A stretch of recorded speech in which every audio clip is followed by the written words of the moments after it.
Hey everybody, welcome back. Here's a quick news flash for some of you. Not everyone is going to be your customer. That's right. And it might be a little difficult for some folks out there to grasp that, but let's just face it, everyone doesn't need your product. Um, and really there are a lot of good people out there, a lot of good prospects and customers and people, normal looking, nice people that you really can see them, you can identify with them being your customer, but let's just face it, you and I, we don't have a product or an offering that they're interested in. And for some it's a product, for others it's a business model or program, and for others it might be both. But the thing to keep in mind is their decision not to do business is not because of you. That's the important thing. It's not because of you. And today I want to just touch on online marketing. I'm going to leave the other segment of retail out of it. But as online marketers, we really shouldn't be too shocked when somebody says that their product, that our product, your product, just doesn't fit their need, their financial plan, or maybe it's just poor timing. As they say, timing is everything. But you name it, for some reason, it's just not working. And we shouldn't get caught up in thinking that just because we know people that are using the product or the service and they're happy, that we should assume that everybody else is going to be just as happy. So here's my point, that we always need to be prepared for the no. We need to be prepared for the yes. And we also need to be prepared for the maybe, and there's a lot of maybes out there, a second look type person.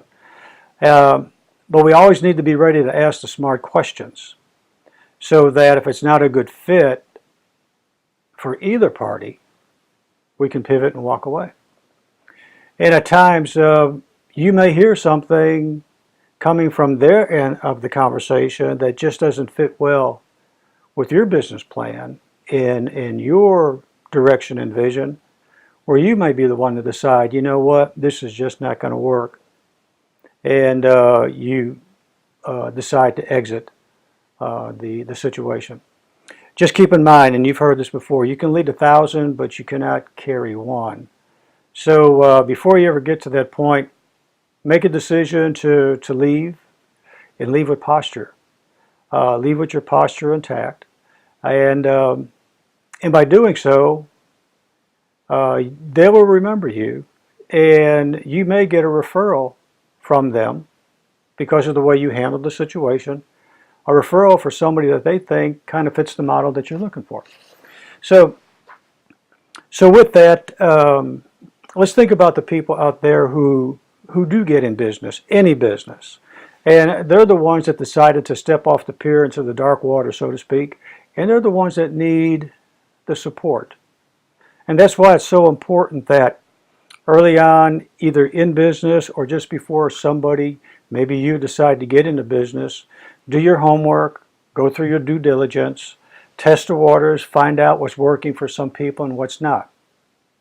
Today more than ever, it's important that you get with a good program, a good group of people. Those that have up-to-date, good marketing and educational and training products. That's key.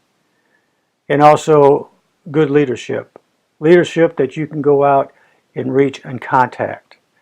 And whether it be brick and mortar retail or online, there's a group out there, there's a peer group, there's a group of support that you need to reach and go to when you need them the most on the front end. Why? And the reasons why are pretty simple.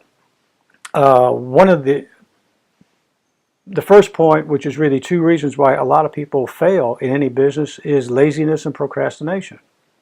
After a while, the excitement's gone, and before you know it, they begin to throttle back, and they begin to hear some of the naysayers or some of the negative in the media, and their whole world begins to turn 180 degrees from just a few months ago when they started.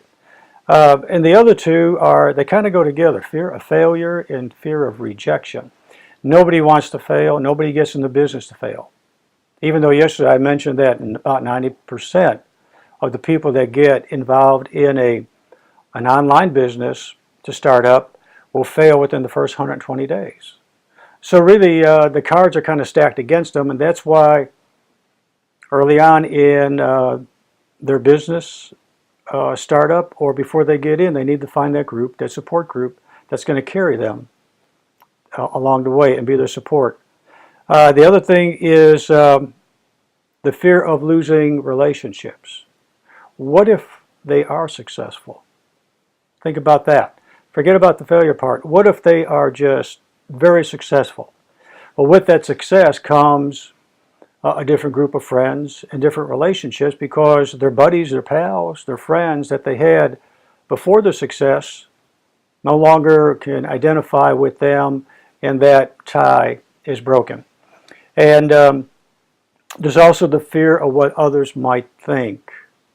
Because let's face it, when you decide to get into business, you're either taking the high road or a different road from the direction of the normal group. And there's nothing wrong with saying, guys, gals, look, I've decided to make a few changes in my life, and you're one of them. And there's nothing wrong with that. When you have vision, you're on a mission, you have a goal, you've got places you want to go, to cut those ties and proceed. Proceed on your course. So keep these things in mind. They're all important. And if you are in business, reach out for somebody who's new in business. Offer your support. And if you're getting ready to get into business, find that right chemistry that's out there, online, offline. Online, there's a lot of great programs out there. On Skype, you can contact me at frankjhud131, or there's a link in the text below this video. There's a lot of help out there. And with that said, have a great rest of the day, and we're going to talk again tomorrow. Take care.